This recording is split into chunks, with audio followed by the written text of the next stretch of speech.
नमस्कार, मैं रजनीकांत, आप सभी का बहुत-बहुत स्वागत है। 4 राज्यों का चुनावी परिणाम लगभग तय हो चुका है। अगर बात करें तेलंगाना छोड़कर छत्तीसगढ़, राजस्थान और मध्य प्रदेश में बीजेपी बढ़त बनाई हुई है और मुझे लगता है कि जिस तरीके से मोदी मैजिक चला है, तो सभी को खुश होना चाहिए। बीजेपी के लिए जश्न का दिन है, बहुत बड़ा जीत वो तय करने जा रही है 3 राज्यों में और सब कुछ होने वाला है और क्या कुछ होगा आने वाले 2024 का जो चुनाव है उसको अगर अगर इसको ट्रेलर कहा जाए तो कुछ अतिशयोक्ति नहीं होगी क्योंकि जिस तरीके से उम्मीद की जा रही थी कि कांग्रेस जो है मध्य प्रदेश में अच्छा परफॉर्म करेगी, राजस्थान में अच्छा परफॉर्म करेगी, क्या कुछ रहा भारत जोड़ो जो यात्रा था राहुल गांधी का, वो कितना सफल हो पाया, कितना वोट बैंक वो मैनेज कर पाए, कितना अच्छा परफॉर्मेंस रहा, इन तमाम चीज़ों पर हम बात करेंगे। आज हमारे साथ हमारे काबिल दोस्त हैं नितेंद्र विक्रम कौशिक जी, जो कि एक चिंतक भी हैं और काफ़ी अच्छी पकड़ है, एनालिसिस भी करते हैं। हाँ, थोड़ा-सा एनालिसिस जो कल इनका प्रेडिक्शन रहा है जिसमें 2 राज्यों में ये बीजेपी और 2 राज्य कांग्रेस, ये 2 राज्यों पर ये बात कर रहे थे। प्रेडिक्शन कहीं न कहीं आज जो होना चाहिए था आपका, वो सामने नहीं दिख रहा है। नहीं, वो उसका रीज़न था। मैंने वो अपना ये भी कहा था कि ज़्यादा दिन से मैंने इसको फ़ॉलो नहीं किया था। दूसरी चीज़ है कि मैंने 60-40 कहा था। क्लीन एकदम जो है विक्ट्री देना ये मैंने नहीं कहा था। 60% मैंने कांग्रेस कहा था, 40% मैंने बीजेपी कहा था। नेशनल चैनल तो पूरा हल्ला कर रही है। नहीं, मैं अभी पिछले लगभग मतलब मान के आप चले 2013 से मैं उन सब पे भरोसा नहीं करता। उसका रीज़न क्या है वो आप भी जानते हैं कि जब से चुनाव आयोग ने ओपिनियन पोल पे पाबंदी लगाई है, तब से इन लोगों का जितना भी जो एग्जिट पोल है, वो सही नहीं हो पाता। उसके पीछे कारण क्या था कि ये लोग जो है पहले ओपिनियन पोल के तहत एजेंडा चलाते थे और कोई भी पार्टी अपना पैसा दे करके फंडिंग कर करके वो माहौल बनाती थी और उसके हिसाब से परिणाम आते थे, तब जाके एग्जिट पोल सही होता था। जब से वो बंद हुआ, इन लोगों का एग्जिट पोल सब कभी सही नहीं होता। हाँ, अब इक्का-दुक्का हो जाना वो बहुत बड़ी चीज़ नहीं है। चुनाव परिणाम आने से पहले तो बहुत बड़े पंडित जो हैं या जो एनालिसिस कर रहे थे, बड़े-बड़े एस्ट्रोलॉजर ये कह रहे थे कि कांग्रेस 3 राज्य में आ जाएगी, बीजेपी का बुरा हाल होगा, ये राहु खराब चल रहा है, दशा खराब चल रहा है। तो एक तरीके की जो सोशल मीडिया से लेकर नेशनल चैनल पे दुकानदारी चल पड़ती है और उसके बाद जब रिजल्ट आता है तो तमाम चीज़ें उलट हो जाती हैं। ये देखिए उसका कारण है उन लोगों का भी। अब सोशल मीडिया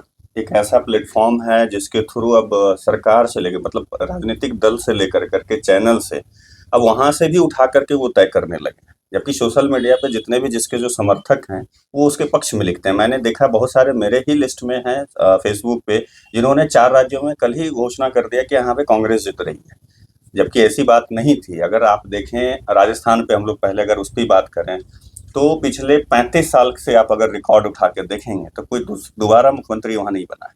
ठीक है, गहलोत इस बार बोल रहा था कि वो मैं जिंक को तोड़ पाऊंगा, लेकिन उन्होंने नहीं तोड़ पाया उस चीज को।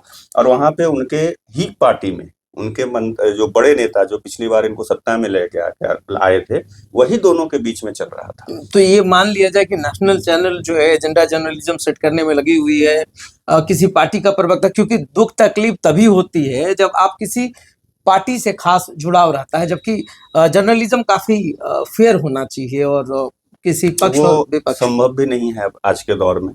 कारण है कि अभी आर्थिक युग है और अर्थ के दौर में वो बेईमानी होगी किसी से निष्पक्षता की बात करना। और जो निष्पक्ष हैं उन्हें ना तो जनता देखना चाहती है और राजनीतिक दल की तो बात ही मत कीजिए, क्योंकि आप निष्पक्ष होकर अपनी बात रखिए। अगर आप जा करके देखिए सोशल मीडिया पे ही आप अपनी बात रखिए, यूट्यूब पे चैनल पे, तो आपके ज़्यादा व्यू नहीं जाएंगे। लेकिन अगर वो आप किसी एक पक्ष होकर के बात करेंगे तो आपके व्यू जो है मिलियन में चले जाएंगे। ये अभी यहाँ का मतलब एक कह सकते हैं परिपाटी चल चुकी है पिछले 10 सालों से। आप ये भी कह सकते हैं कि राहुल का जिस तरीके से भारत जोड़ो यात्रा था, उम्मीद तो बहुत बड़ी की जा रही थी और कल तक बीजेपी के चेहरे पर भी बहुत खासा खुशी नहीं थी। वो भी बहुत घबरा रहे थे कि क्या कुछ परिणाम होने वाला है। बिल्कुल। ये जो भारत जोड़ो यात्रा है और ये जो बीजेपी का जो एक तरीके से आईटी सेल इतना मजबूत है, एक अजीब सी हवा बनाती है देश में, क्या यह भी एक फैक्टर आप मान सकते हैं इसमें? देखिए ऐसा है कि आप जो कह रहे हैं बीजेपी के लोगों के चेहरे पे, तो वो बात एकदम अक्षरशः आप सही बोल रहे हैं, क्योंकि आप पत्रकारिता लाइन में 13-14 सालों से हैं तो आप बखूबी नसों को समझते हैं। उन्हें खुद भरोसा नहीं था कि जो अभी है, अब इवन की बीजेपी के नेता हों, समर्थक हों, कार्यकर्ता हों, मीडिया चैनल की तो मैं बात ही नहीं कर रहा। मीडिया चैनल तो प्रवक्ता बना हुआ है ना। सब कुछ ऐड कर लीजिए, उन लोगों को भी ये भरोसा नहीं था कि इस तरह से परिणाम आएंगे। उन्होंने को लग रहा था कि हाँ हम सत्ता में 2 जगह आएंगे और छत्तीसगढ़ में किसी तरह पहुंच सकते हैं, ये भारतीय जनता पार्टी को और उनके समर्थकों को भी इस स्थिति में। लेकिन जब अभी आया तो इसी वजह से वो उत्साहित इतना ज्यादा कि अभी आप सोशल मीडिया देखें या चैनलों पे जो उनके दफ्तरों के दिखाया जा रहा है, अति उत्साहित हो रखे। जबकि अभी आप मान के चले कि 7वां राउंड होगा काउंटिंग का, अभी और भी राउंड बाकी 16-17 राउंड जाता है, तो अभी बहुत कुछ होना बाकी है। हो सकता है हाँ अब ज्यादा बदलाव आने की संभावना नहीं है, ये लेकिन तो निश्चित मान के ही चल रहा है ना कि हाँ 3 राज्यों में बीजेपी अभी लगभग आ चुकी है। और छत्तीसगढ़ में अभी अभी कह सकते हैं, क्योंकि अभी बहुत ज्यादा का जैसे बाकी जगहों पे है बहुत डिफरेंस आ गया है, बट यहाँ पे अभी कम डिफरेंसेस है, तो अभी कहना मुश्किल है थोड़ा नितिन देख जी, लेंगे। बहुत सारे मुद्दों पर हम लोग एक दूसरे से सहमति नहीं भी रखते हैं, बहुत बार बातें भी हो जाती है, मगर जब बात होती है निष्पक्ष पत्रकारिता की या जब बात होती है समाज की, तो आपको याद होगा कि पहले राजनीति एक धर्म हुआ करता था, अब धर्म की राजनीति होती है और धर्म के ऊपर राजनीति होने लगी है।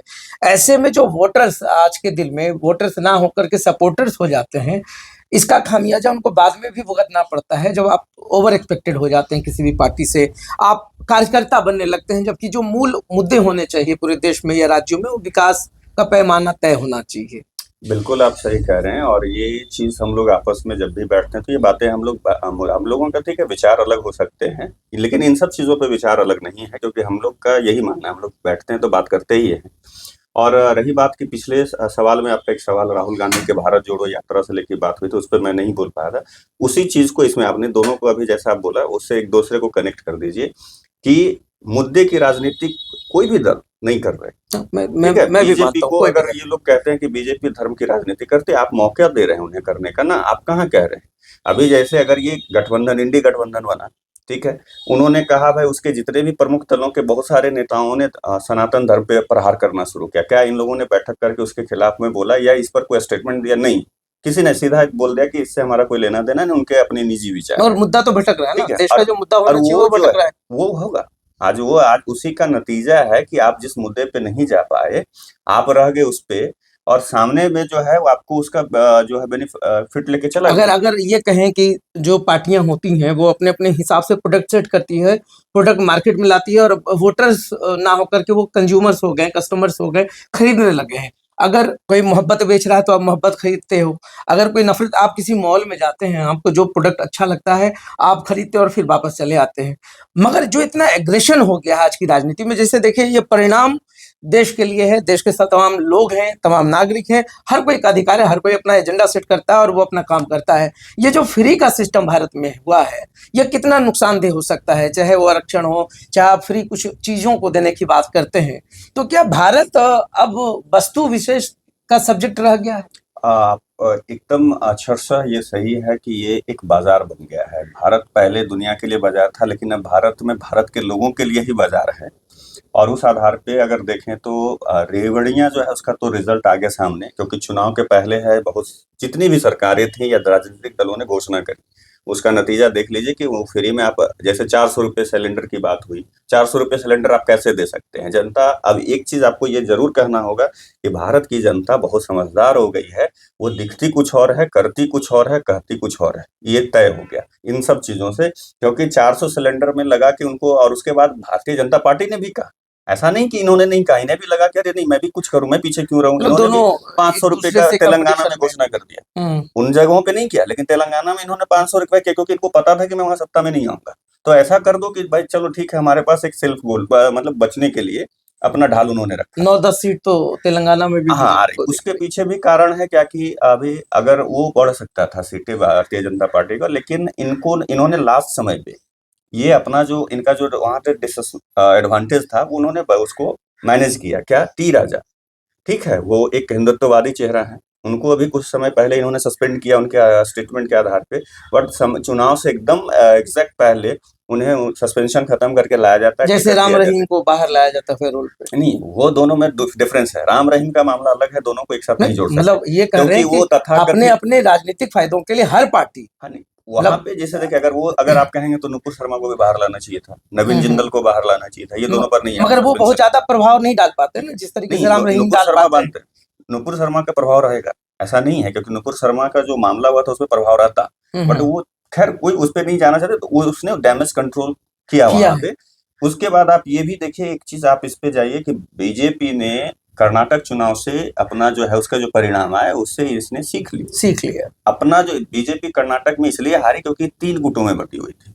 अब 2024 को आप किस तरीके से देख पाएंगे, क्योंकि अब लोकसभा का चुनाव भी आना है, ये नतीजे कितना प्रभावित करेंगे? और देखिए बिल्कुल प्रभावित ऐसे बिहार बंगाल सबसे बड़ा राज्य राज्य का माना जाता चुनाव है। जो है अलग होता है, मुद्दे अलग होते हैं। देश का चुनाव अलग होते हैं, मुद्दे अलग होते हैं। इवन कि आप बिहार की जहां तक आप बात कर रहे हैं, बिहार में अगर आप बोलेंगे तो बहुत सारे अभी भी बोलेंगे कि लालू यादव नीतीश कुमार को हम वोट करेंगे, लेकिन देश की बात आएगी तो हम मोदी की वोट करेंगे। आप कितना उनके सामने एजेंडा सेट कर दीजिए। और अभी जितने भी ये फेसबुक या पत्रकार जो जितने भी हैं या यूट्यूब चैनल जो भी चला रहे हैं, उनके भी वीडियो में ये चीज दिखा गया कि उनको साफ उन लोगों ने मना किया, चाहे किसी भी बिहार जाति तो से। आप जानते हैं, बिहार का एक पुराना आप इतिहास उठाकर देख ले, जाति से ऊपर उठ ही नहीं पाते लोग। नहीं, उसको तो पूरे देश में लाने की जरूरत कोशिश की गई ना। आप उसको भी आप देखिए, आप जोड़िए कि राहुल गांधी ने खुले तौर पर बोला कि हमारी सरकार आएगी तो जातीय जनगणना हम सभी जगह करवाएंगे। बट उनको उसका उल्टा उन्होंने सोचा कि जैसे बिहार में हम गेन कर रहे हैं, जबकि गेन ये नहीं कर रहे हैं क्योंकि आंकड़े यहाँ पे फॉल्स हैं। और वही चीज सभी के माइंड में गया और उसके वजह से सोचे कि एडवांटेज होगा, उनके लिए डिसएडवांटेज हो गया। क्योंकि बिहार में मेरे समझ से अभी जो नीतीश कुमार का जो दौर चल रहा है, बहुत ही गलत स्थिति में थी बिहार। इस चीज से हर कोई जानता होगा, स्वीकार भी करना होगा। जितना नीतीश कुमार ने बिहार को आगे लाया है, मुझे नहीं लगता आने वाले भविष्य में जब तक वो हैं इस बिहार में, कोई बड़ा नेता या बड़ा चेहरा जो है उनको कम्पीट कर पाएगा। देखिए ये कहना सही है कि बिहार, हम लोग उस दौर के बच्चे हैं जिस दौर में मतलब दोनों दौर देखा है हम लोग। वो बुरे दौर भी बिहार के देखे हैं और अभी भी देख रहे हैं। अलग बात है दोनों सत्ता में आज हैं, एक दूसरे के विरोध में ही लोगों ने सत्ता में आना जाना लगा रहा है इन लोगों का। लेकिन बिहार को आज जहाँ पे बिहार है, ये नीतीश कुमार की देन है। इसमें भाजपा ही अगर बोलते हैं, हाँ भाजपा समर्थन में थी, ये नहीं कह सकते कि हाँ अकेले नीतीश कुमार के। वो उन्होंने बीजेपी ने उनको छूट दी कि हाँ भाई आप जैसे चाहे हम आपको नेता माने। मगर आप माने या ना माने, नीतीश कुमार का विजन बहुत स्ट्रांग रहा, क्लियर है, बहुत अच्छा बिल्कुल। रहा है। मतलब उसमें कहीं दो राय नहीं। आज बिहार की स्थिति बाकी अगर यहीं पे बगल, जबकि आपके पास कुछ है नहीं अपना, आपके सिवाय पास आप पर्यटन, डिपेंड रहना सिर्फ पड़ेगा। सिवाय पर्यटन भी पर्यटन। जो होना चाहिए आपका, बराबर कॉलम आता था जब आप शुरुआती दौर से लेकर के अभी तक आता है पर्यटन पे। पर्यटन जहाँ होना चाहिए था आज भी वो नहीं है उद्योग। फिर भी बिहार अपना देखिए तो उस हिसाब से बहुत आगे बढ़ा है। अगर इसको उस तरह का सपोर्ट मिले या उस तरह से इसको आगे बढ़ाया जाए, पर्यटन जो आपका आप बार बार बोलते हैं, बात करते हैं कि उसको एक उद्योग बनाया जाए, तो बिहार बहुत आगे जा सकता है। तो उस आधार पे देखिए बिहार को उन्होंने बहुत बेहतर काम किया बिहार में। लेकिन अभी जो पिछले खास कर करके 2015 2010 भी चले जाएं, लेकिन खास करके 2015 से इधर से आकर करके नीतीश जी भी थोड़ा सा अपने आप को या कॉन्फिडेंस थोड़ा सा लूज किया होगा। हाँ, मतलब नहीं, इधर से उधर जो वो कर रहे हैं ना, तो अपनी विश्वसनीयता खो रहे हैं जनता के नहीं तो बीच में। राजनीति में तो इधर उधर आम ठीक है, है, हर कोई आम करता है, है। बट नीतीश कुमार आम नहीं नहीं, थे, वो तो खास खास रहे थे। नहीं और खास है भी। देश के राजनीति में दो ऐसे नेता जिन्हें कि लोग खास मानते थे, अब उसमें से एक ही को माना जा रहा है सिर्फ, वो है नवीन पटनायक। नवीन पटनायक और नीतीश कुमार ऐसे माने जाते थे कि इनको बाहरी चीजों से कोई लेना देना नहीं, अपने स्टेट के विकास के लिए रहते हैं। लेकिन अब ऐसी बात नहीं तो रही है। 2024 में अगर अनुमान चले या आपका मैजिक चले, जिस तरीके से आप एनालिसिस करते हैं, लोकसभा में कितना जदयू या राजद जो महागठबंधन की सरकार है, कितना पकड़ मजबूत कर पाएगी? क्योंकि 2024 का माहौल बनना नहीं, शुरू हो चुका है। ये चीज तो पहले मैं आपसे पूछूंगा क्योंकि आप पत्रकारिता कर रहे हैं, तो बिहार को बेहतर से, उसके बाद मैं अपना इस पे रखूंगा कि आप क्या सोचते हैं कि यहाँ पे 40 सीटें हैं लोकसभा की, तो उसमें आप महागठबंधन और एनडीए को कहाँ देख रहे हैं? देखिए, इसमें तो कोई दो राय नहीं है कि 15 से ऊपर ही जदयू को या महागठबंधन को सीटें जानी है।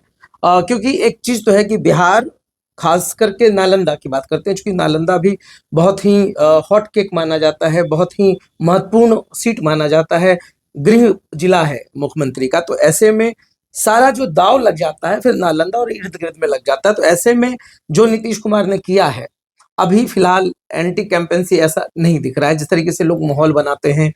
बड़े बड़े नेताओं का भाषण सुनते होंगे।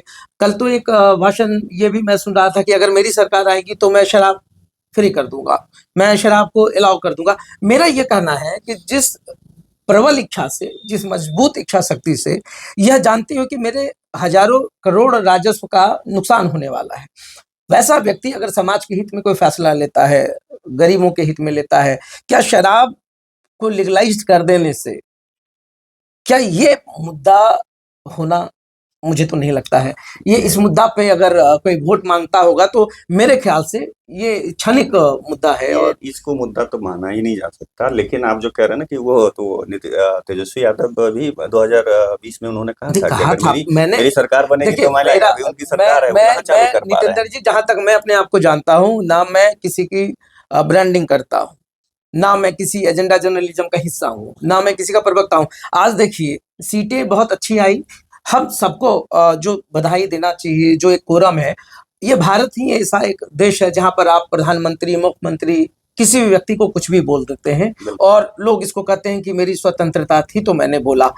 मेरे समझ से यहीं पर देश बहुत पीछे चला नहीं, जाता मैं है। उस पे आपके आपके उस पे क्रेडिबिलिटी पे मैं सवाल नहीं कर रहा, मैं ये कह रहा हूँ आपकी बात को ही समर्थन कर रहा है कि जब भी सत्ता से कोई बाहर होता है ना तो ये बातें कहते हैं कि हाँ भाई हम सत्ता में आएंगे तो दारू नहीं, चालू आप करेंगे। देख लीजिए यूट्यूब, तेजस्वी आप यादव ने यूट्यूब कहा था। चैनल पे चले जाएं, आप बड़े बड़े चैनलों पे जाएं, शब्दों की मर्यादा तो इस तरीके से वो टूट देखिए, गई है, भाषा की शालीनता नहीं रही है। अब पत्रकार किसको कहते हैं? ना पत्रकार है ना प्रवक्ता है, दोनों बात मानना पड़ेगा। प्रवक्ता भी नहीं है, जिस तरह से प्रवक्ता आकर के बात रखते हैं, जिस तरह से गाली गलौज तुम ताम, मतलब इस तरह का पहले मैं आप हमको नहीं देश देखा के था। प्रधानमंत्री, बिहार के मुख्यमंत्री, आप अनाप शनाप किसी प्रधानमंत्री मुख्यमंत्री को कह करके चले जाते हैं। दूसरी आप चीज, किसी भी व्यक्ति का कैरेक्टर का असैसिनेशन कर देते उतना हैं। ही नहीं, आप उसमें एक चीज और ऐड कीजिए कि जो संवैधानिक पदों पे जो मतलब पद जो है होल्ड कर रहे हैं, चाहे मुख्यमंत्री हो, विपक्ष के नेता हो या प्रधानमंत्री हो हाँ, या कोई भी, उनकी भी भाषा की मर्यादाएं वो जो भी है वो फिसल नीचे जाते गई, हैं, वो भी नीचे फिसल गई जाते है। हैं।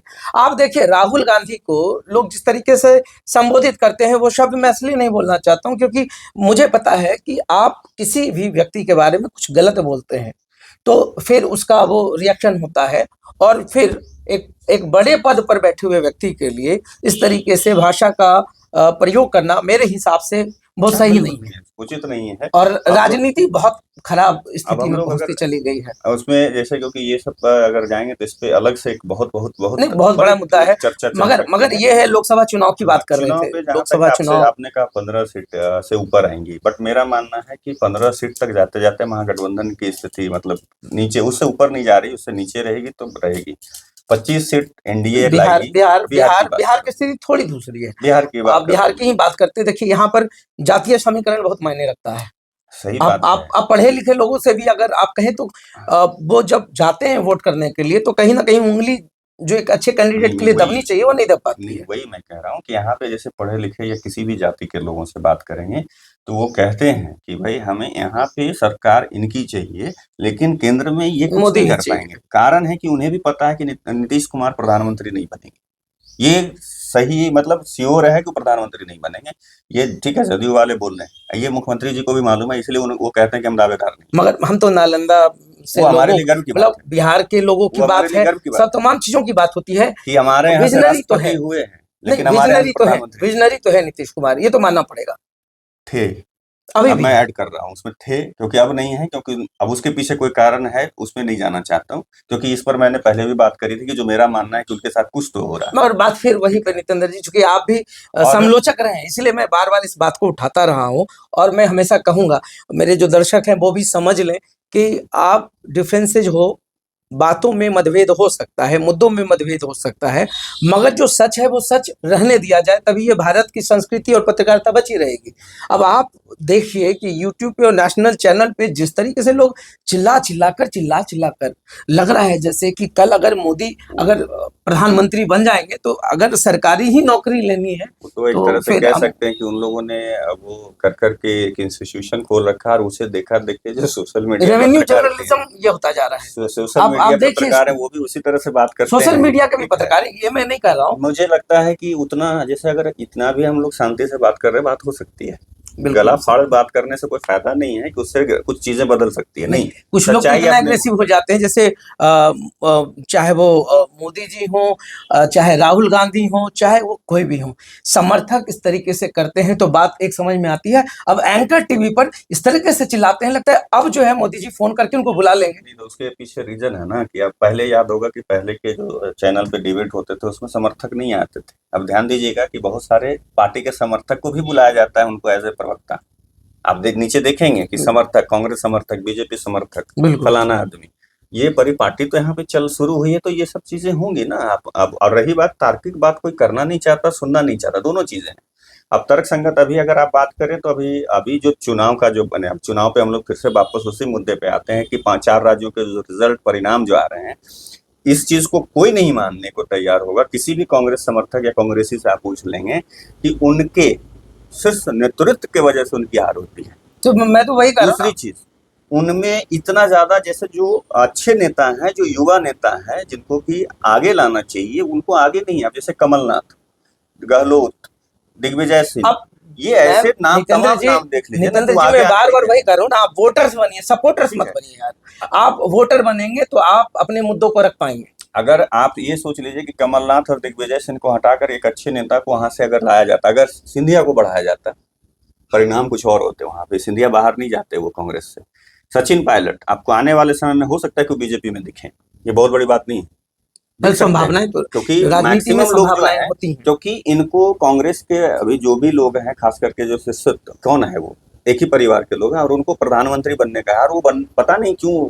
और एक और कांग्रेस में जो कह सकते हैं कि उनका एक जो माइनस पॉइंट होता है कि चुनाव से एग्जैक्ट पहले वो मोदी को कुछ ऐसा कह देते हैं कि पोलराइज करता है वोट। एक आप कह सकते हैं संगठन, अनुशासन, ये दोनों की कमी है कांग्रेस में। यह भी एक कारण रही है कि इस बार हार का जबकि सामना आपको देखना पड़ा। देखिए इस मध्य प्रदेश में देखिएगा, मध्य प्रदेश में बीजेपी में भी 3 गुट था, सिंधिया गुट अलग, मामा गुट अलग, और फिर एक और वो थे जो कि सिंधिया से, उनका मगर नाम सब नहीं एक भूल हो गया रहा। ना फिर। लास्ट में क्या हुआ कि संघ नहीं, महत्वपूर्ण भूमिका निभाई। मैं उसके तो बाद वहां आप पे इस चीज को क्यों नहीं मानते कि संगठन कांग्रेस का हम, कमजोर रहा? मैं उसमें 2 चीज और ऐड कर रहा हूँ कि शिवराज सिंह का भी व्यक्तित्व, वो आदमी ऐसा लिबरल है कि वो किसी के सामने झुकना, इसमें क्या दिक्कत है इन लोगों में कि झुकना नहीं चाहते। जैसे अभी अखिलेश पर आप इंडी गठबंधन बनाए, जब आपके गठबंधन के लोग कह रहे हैं कि एक सीट दे दीजिए, तो यही कमलनाथ ने बोला था कि अखिलेश कौन, अखिलेश ये कौन है, अखिलेश अखिलेश मैं नहीं जानता।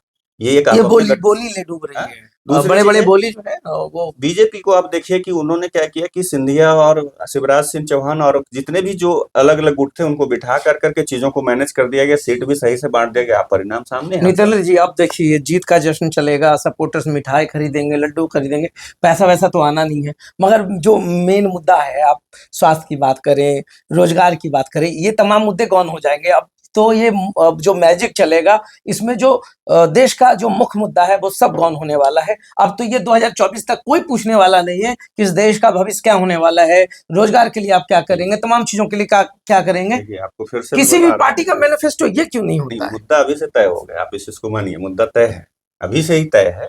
उस और पे तो ये हम बाद में बात विपक्ष करेंगे, ही कर चुका है। किसी दिन और नहीं, भी मैंने बात अभी होगी। बता रहा हूँ कि मुद्दा उसमें कुछ ज्यादा जोड़ने की नहीं, आप इसी से जोड़ लीजिएगा कि ये धर्म वर्सेस धर्म के ऊपर ही राजनीति होगी, यही मुद्दा रहने वाले हैं, इससे आगे नहीं जाने वाला कोई मतलब भी, बेरोजगारी की बात ना कोई नहीं करेंगे, करेगा, कोई नहीं करेगा। कोई नहीं करेगा। कुल कारण है, मिलाकर के कुल मिलाकर के इसको कारण आप है कि भाजपा अब इसको हाथों हाथ लेगी।